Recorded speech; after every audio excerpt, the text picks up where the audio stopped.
Знаеш ли какво е общото между градината и нашия ум? Както в градината се бориме с плевелите, които заглушават растежа на растенията, така е важно да знаем как да се справим с отрицателните и деструктивни мисли, които пречат на развитието и благополучието ни. Защото всичко започва в нашия ум. Подобно на семената в градината, нашите мисли могат да растат и да се развиват в различни посоки, в зависимост от условията, които им предоставим.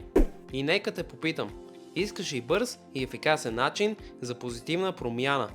Ако отговорът ти е да, то книгата Доза вдъхновение, положителни утвърждения и ръководство за прилагане е точно за теб.